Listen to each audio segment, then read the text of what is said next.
Hello, welcome to my channel. আজকের topic হচ্ছে solar প্যানেলের ফরমেশন এবং স্পেসিফিকেশন নিয়ে। এই চ্যাপ্টারটিকে আমি দুটো পার্টে ভাগ করেছি। তো এই দুটো পার্টের মধ্যে কিন্তু আমি সোলার প্যানেলের ফরমেশন এবং স্পেসিফিকেশনের যত রকম কোয়ারি বা অ্যানালিসিস থাকবে আমি পুরোটাই ডেসক্রাইব করব। আমরা জানি যে সূর্যের যে ফোটন কণা যেটা সোলার প্যানেলের উপর পড়ে তখন কিন্তু সেটাকে ফোটো ইলেকট্রিক এফেক্ট বলে। এতে কি হয়, এতে সোলার প্যানেলের যে সেমিকন্ডাক্টর সেল আছে যেটা কিন্তু এন টাইপ ও পি টাইপ, যেটা আগের ভিডিওতে ডেসক্রাইব করা হয়েছিল, যে সেমিকন্ডাক্টরটা থাকে যেটা ডোপ থাকে বেসিক্যালি, সেখানে যে ফোটন কণা পড়ার ফলে ইলেকট্রন যেটা থাকে সেটা কিন্তু এক্সাইটেড স্টেজে চলে যায় এবং তাতে যেটা হয়, তাতে যে ভ্যালেন্স ইলেকট্রনগুলো ফ্লো হয় এন টাইপ থেকে পি টাইপের দিকে ধাবিত হয়, তাতেই কিন্তু ডিসি ইলেকট্রিসিটি জেনারেট হয়। এবং আজ আমরা এই টপিকে এই সোলার প্যানেলের এই স্পেসিফিকেশানগুলোই আমরা ভালোভাবে অ্যানালিসিস করব। অ্যাকচুয়ালি মার্কেটে যখন আমরা সোলার প্যানেল মার্কেট থেকে পারচেস করব বা ডিজাইন করার সময় আমরা কিভাবে ভালো প্যানেল বা কোয়ালিটি প্যানেল চুজ করব তারই কিন্তু বিস্তারিত আলোচনা করছি। বেসিক্যালি প্রত্যেকটি সোলার সেল কিন্তু 0.5 ভোল্টের যে ছোট ছোট সেল হয় তারই একটা ইন্টিগ্রেশন, এবং এই সেলগুলোর ডায়ামিটার কিন্তু 5 থেকে 6 ইঞ্চির হয়। এই সোলার প্যানেলগুলো monocrystalline, polycrystalline, ribbon silicon, thin film বা মাল্টিপল সিলিকন লেয়ারের হতে পারে। আসলে যত দিন যাচ্ছে সোলার সেলগুলো কিন্তু আরও সমৃদ্ধ হচ্ছে।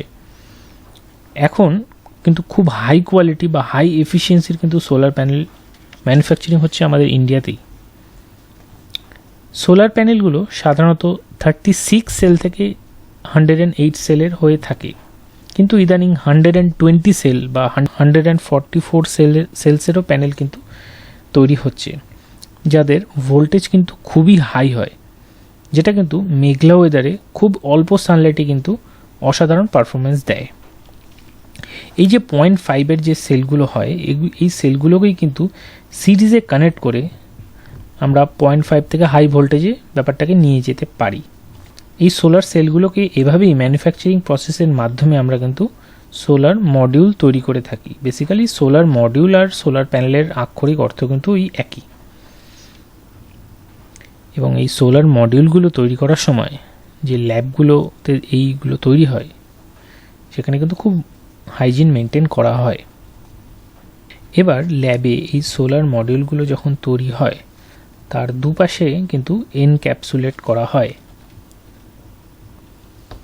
এই এনক্যাপসুলেট প্রসেসে একটা গ্লু ল্যামিনেট, যেটাকে আমরা ইথেন ভিনাইল অ্যাসিটেট যেটা ব্যবহার করা হয়, সেটা দিয়ে কিন্তু এই মডিউলের দুপাশ কিন্তু আষ্টে পিষ্টে সিল থাকে এবং ওপরে এই এনক্যাপসুলেশনের ওপরে কিন্তু হাই ট্রান্সপারেন্ট, হাই ক্ল্যারিটি এবং অ্যান্টি রিফ্লেকশন টেম্পার্ড গ্লাস কিন্তু এই পিভি মডিউল সেটাকে কিন্তু প্রোটেক্ট করার জন্য রাখা হয়।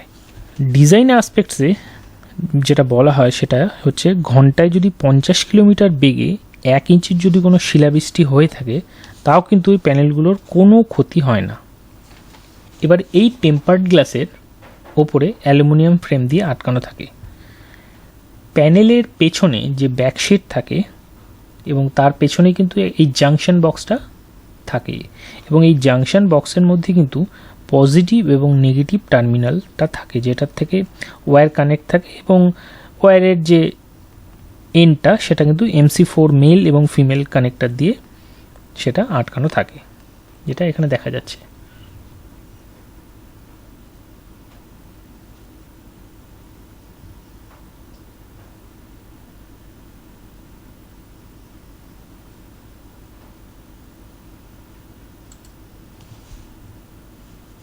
এখন আসি ফার্স্ট জেনারেশন সোলার সেলের। আমরা জানি যে যত দিন যাচ্ছে আস্তে আস্তে কিন্তু সোলার সেলের অনেক আপগ্রেডেড হচ্ছে, এবং ফার্স্ট জেনারেশন সোলার সেলের মধ্যে কিন্তু আমরা যেসব সেল এখন ইউজ করি, মানে মনোক্লিস্টারাইন সোলার সেল, পলিক্রিস্টালাইন, এগুলো সবই ফার্স্ট জেনারেশন সোলার সেলের মধ্যেই পড়ছে, বা অ্যামরফাস সিলিকন সেলস হতে পারে, হাইব্রিড সিলিকন সোলার সেলসও হতে পারে। অ্যাকচুয়ালি যত এফিসিয়েন্সি হাই করা যাচ্ছে, আসলে সাইট অ্যাসপেক্টস বা এফিসিয়েন্সির আসপেক্টসে আমরা কিন্তু সোলার সেলগুলো ফার্স্ট জেনারেশন সেকেন্ড জেনারেশন হয়ে থাকে। মনোক্রিস্টালাইনের ক্ষেত্রে এই সেলগুলোর এফিসিয়েন্সি 16 থেকে 19% এবং পলিক্রিস্টালাইন ক্ষেত্রে এই সেলগুলোর কিন্তু 14 থেকে 15। এখন মনোক্রিস্টালাইন প্যানেল কোনগুলো? বাজারে মেনলি মনোক্রিস্টালাইন এবং পলিক্রিস্টালাইনের প্যানেলই কিন্তু আমরা দেখতে পাই, এবং বড় বড় সোলার প্যানেল প্ল্যান্ট প্রজেক্টে কিন্তু এই দুটো প্যানেলই জেনারেলি ইউজ হয়ে থাকে।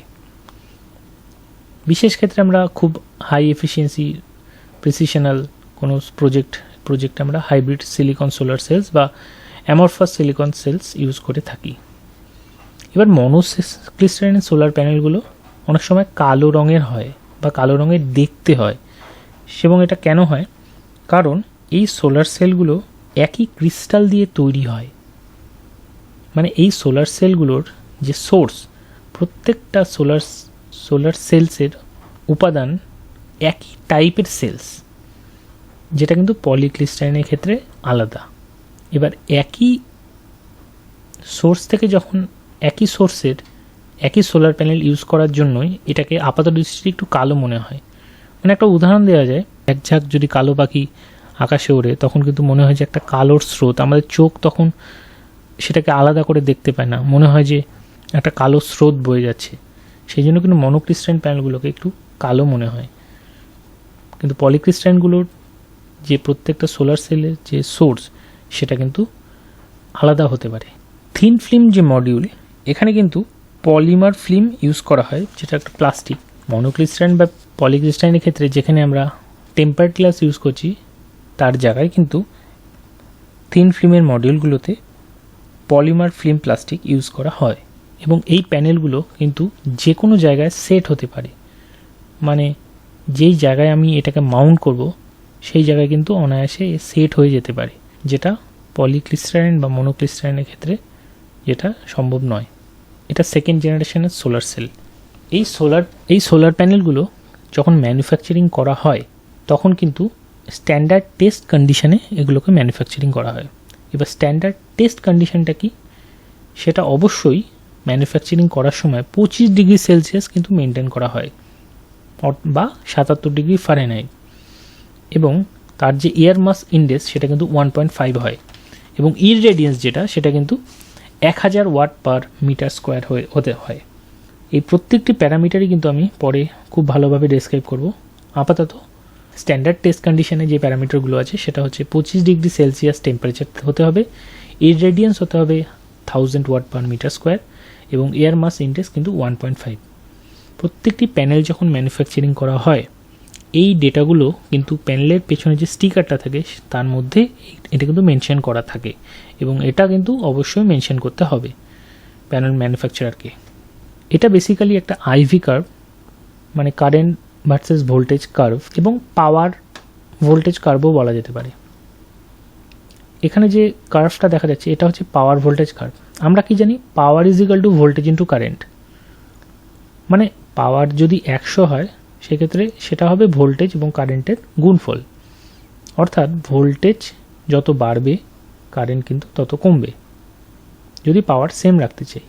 প্রত্যেকটি প্যানেলের একটি নির্দিষ্ট পাওয়ার থাকে, যেমন মার্কেটে 100 ওয়াটের প্যানেল পাওয়া যায়, 250 ওয়াটের প্যানেল পাওয়া যায়, 200 ওয়াটের প্যানেল পাওয়া যায়।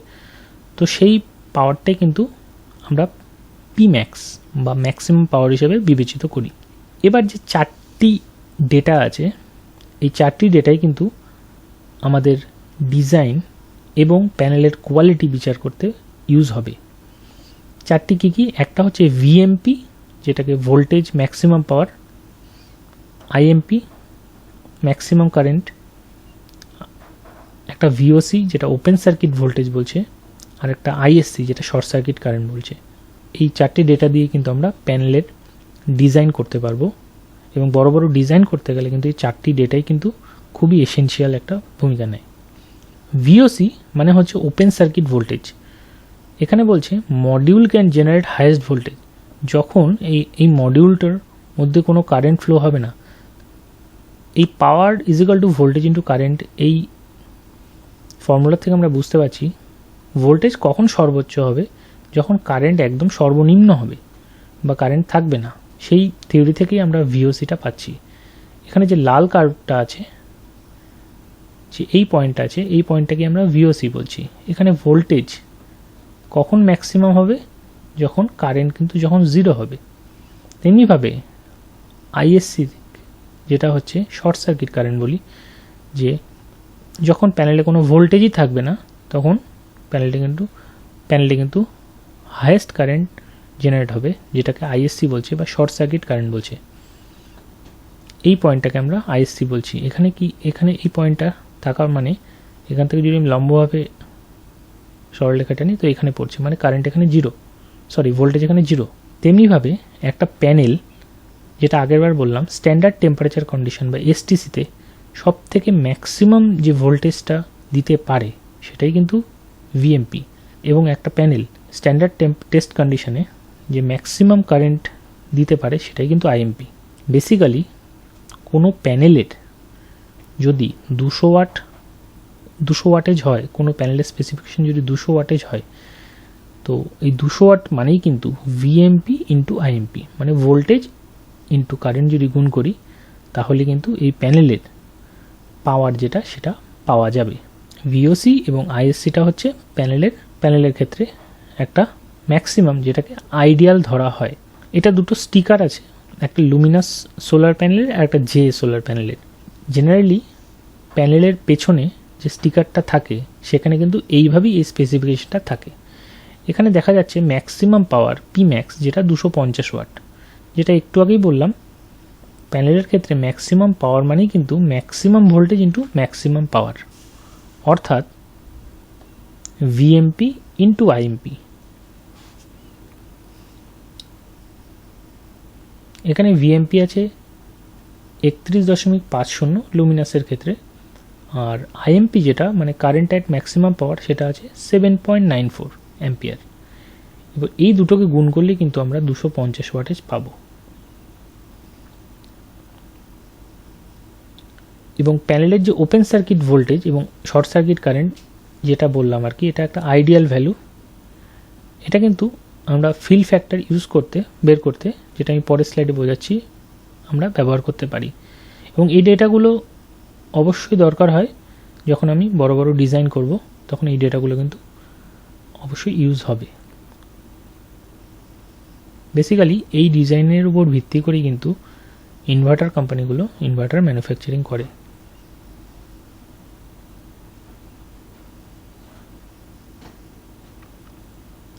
একইভাবে এই জে সোলার কোম্পানির পিক পাওয়ার, যেটা পি ম্যাক্স বলছে, সেটা 285 ওয়াট, অর্থাৎ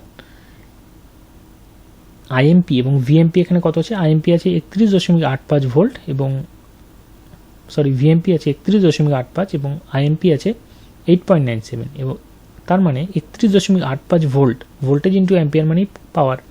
তো 31.85 ভোল্টকে যদি আমি 8.97 অ্যাম্পিয়ার দিয়ে গুণ করি তাহলে কিন্তু আমরা 285 পাচ্ছি। এবং এই ক্ষেত্রে এই প্যানেলের ক্ষেত্রে ভিওসি যেটা আছে সেটা হচ্ছে 39.25 ভোল্ট, এবং শর্ট সার্কিট কারেন্ট যেটা ম্যাক্সিমাম কারেন্ট উইথ 0 ভোল্টেজ সেটা কিন্তু 9.45 অ্যাম্পিয়ার। তো আমরা যে সোলার সেলগুলো দেখলাম, যেগুলো ছোট ছোট 0.5 ভোল্টের সেল হয়ে থাকে, সেই ছোট ছোট 0.5 ভোল্টের যে সেলগুলোকে কিন্তু ইন্টিগ্রেট করে কিন্তু আমরা এত ভোল্টের বা এত অ্যাম্পিয়ারের কিন্তু আমরা একটা মডিউল তৈরি করতে পারছি।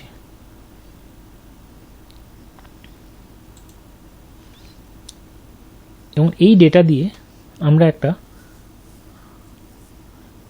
এবার এই ডেটা দিয়ে আমরা কিন্তু ফিল ফ্যাক্টরের ডেফিনেশনটা আমরা জানবো। ফিল ফ্যাক্টরটা কি জিনিস?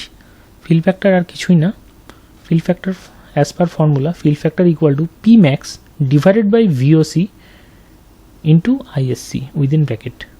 পি ম্যাক্স মানে আমরা কি জানি, ভিএমপি এবং আইএমপি, মানে একটা প্যানেল থেকে সর্বোচ্চ কত ভোল্টেজ এবং কত কারেন্ট আমি পাচ্ছি, সেটাকে কি দিয়ে ডিভাইড করব, ভিওসি এবং আইএসসি দিয়ে। তো জে সোলারের ক্ষেত্রে এই ডেটাগুলো জাস্ট আমি এখানে ইনপুট করে দিলাম, মানে ভিওসি, ভিএমপি, আইএসসি, আইএমপি। তো এটা করলে এখানে ফিল ফ্যাক্টর দাঁড়াচ্ছে 0.77, এবং লুমিনাসের ক্ষেত্রে এই ডেটাগুলো বের করলে হয় 0.75। মোটামুটি একটা প্যানেলের ক্ষেত্রে 0.7 এর ওপরে অবশ্যই ফিল ফ্যাক্টর হতে হবে, 0.83, 0.84 অবধি প্যানেলের ফিল ফ্যাক্টরগুলো হয়ে থাকে। প্যানেলের ক্ষেত্রে যত ফিল ফ্যাক্টর বাড়বে প্যানেলের কোয়ালিটি কিন্তু ততটাই বেটার হবে। তো ফিল ফ্যাক্টর যে আমরা প্যানেল চুজ করার সময় অবশ্যই যে কোনো প্যানেলের ফিল ফ্যাক্টরটা কিন্তু আমরা অবশ্যই বিচার করে নেব। ফিল ফ্যাক্টরের মাধ্যমে আমরা প্যানেলের কোয়ালিটি বা গুণগত মান কিন্তু আমরা বিচার করব। আরেকটা ডেটা পাওয়া যেতে পারে, এটা মনোক্রিস্টালাইন একটা প্যানেলের পেছনের স্টিকারটা, এখানে আছে ম্যাক্সিমাম সিস্টেম ভোল্টেজ এবং ম্যাক্সিমাম সিরিজ ফিউজ রেটিং। এই দুটো জিনিস কি, এখানে যে 250 ওয়াটের প্যানেলটা আছে এই প্যানেলে আইএমপি আছে 14.17, মানে এই প্যানেলটাকে যদি আমি কোনো প্রজেক্টে লাগাই এই প্যানেলের জন্য আমাকে কিন্তু আমার যে ফিউজ রেটিংটার হবে, আমার যে ওসিপিডিটা থাকবে ওভার কারেন্ট প্রোটেকশন ডিভাইস, তার যে ফিউজ রেটিংটা, তার যে আপার ভ্যালুটা সেটা কিন্তু 20 অ্যাম্পিয়ারের মধ্যে রাখতে হবে। এই প্যানেলের ম্যাক্সিমাম সিস্টেম ভোল্টেজ বলতে যেটা বুঝি সেটা হচ্ছে এই প্যানেলটা দিয়ে যে অ্যারেটা তৈরি করা হবে, অ্যারে এবং স্ট্রিং এই দুটো জিনিস আমি পার্ট 2তে বোঝাবো। এই প্যানেলটা দিয়ে যদি আমি সিস্টেম ডিজাইন করি, সুতরাং 1000 ভোল্টের বেশি কিন্তু এই সিস্টেমটার হবে না। অর্থাৎ 1000কে যদি আমি 21.6 দিয়ে ভাগ করি, মানে মোটামুটি ওই 50-এর কাছাকাছি, তার মানে অতগুলো প্যানেলের বেশি হবে না। মানে এই সিস্টেমটাকে যদি আমি সিরিজে কানেক্ট করি তাহলে ভোল্টেজগুলো যোগ হবে, সেগুলো পরের ভিডিওতে আমি অবশ্যই বোঝাবো। তো আপাতত এইটুকু বুঝে রাখি যে এই প্যানেলের ক্ষেত্রে 1000 ভোল্টের বেশি কিন্তু সিস্টেম ভোল্টেজ হবে না, এবং সবগুলোই কিন্তু এয়ার মাস ইন্ডেক্স 1.5, সোলার ইরেডিয়েন্স যেটা 1000 ওয়াট পার মিটার স্কোয়ার, এবং টেম্পারেচার যেটা 25 ডিগ্রি সেন্টিগ্রেড বা 77 ডিগ্রি ফারেনহাইট। এই টোটাল যে ডেটাগুলো আমরা পাচ্ছি সেগুলো কিন্তু এই টেস্ট কন্ডিশনেই কিন্তু এগুলোকে ম্যানুফ্যাকচারিং করা হয়। এবার দেখব যে সোলার প্যানেল কেনার সময় কি কি প্যারামিটারগুলো আমাদের অবশ্যই মাথায় রাখতে হবে। প্রথম পয়েন্ট হচ্ছে ব্র্যান্ড। অবশ্যই ব্র্যান্ড একটা বড় প্যারামিটার। বাজারে প্রচুর ভালো ভালো ব্র্যান্ডের সোলার প্যানেল আছে যেগুলো খুব ভালো এফিসিয়েন্সি দেয়। এবং দ্বিতীয় প্যারামিটার হচ্ছে ফিল ফ্যাক্টর। অবশ্যই যেই ফর্মুলাতে ফিল ফ্যাক্টর আমরা বের করলাম, প্রত্যেকটি প্যানেল কিন্তু চুজ করার সময় আমাদের ফিল ফ্যাক্টর ক্যালকুলেশন করেই অবশ্যই চুজ করা উচিত। থার্ড যে প্যারামিটারটা আছে সেটা হচ্ছে বাসবার। এবার আমরা দেখব বাসবারটা কী জিনিস এবং বাসবার আর এই যে সেল ফিঙ্গার এই জিনিসটা কী। সোলার সেলগুলো যখন ম্যানুফ্যাকচারিং করা হয় 0.5 ভোল্টের যে সেলগুলো যদি আমরা সিরিজে কানেক্ট করি তখন ঠিক এরকম দেখতে হয়। এবং এগুলো কি হয়, এখানে যেগুলো আছে সেগুলো হচ্ছে সেল ফিঙ্গার, যেটা হচ্ছে যে সাদা দণ্ডটির মতো আছে, এটাকেই বেসিক্যালি বাসবার বলে। সেল ফিঙ্গারটা কি হয়, বাসবারের সাথে লম্বভাবে থাকে। যখন সূর্যের আলো সোলার প্যানেলের উপর পড়ে তখন এই সেল ফিঙ্গারগুলোর উপরই কিন্তু বেসিক্যালি ইলেকট্রন তৈরি হয়, এবং এই ইলেকট্রনগুলো কিন্তু এই বাসবারের মধ্যে জমা হয়, এবং এই বাসবারই কিন্তু এই কারেন্ট ফ্লোটাকে, ডিসি কারেন্ট ফ্লোটাকে যে জাংশন বক্স আছে সেটা অবধি কিন্তু নিয়ে যায়। তো বাজারে এখন লেটেস্ট 5 বাসবারের সোলার প্যানেল পাওয়া যাচ্ছে। যত বাসবারের সংখ্যা যত বেশি বাড়বে তত কিন্তু বাসবারগুলোর ডিস্টেন্স কমবে। তাতে কি হবে, এদের মধ্যে যে ইন্টারনাল রেজিস্ট্যান্স লসটা সেটাও কিন্তু কমবে। আপাতত সাইন আউট হচ্ছি, ধন্যবাদ।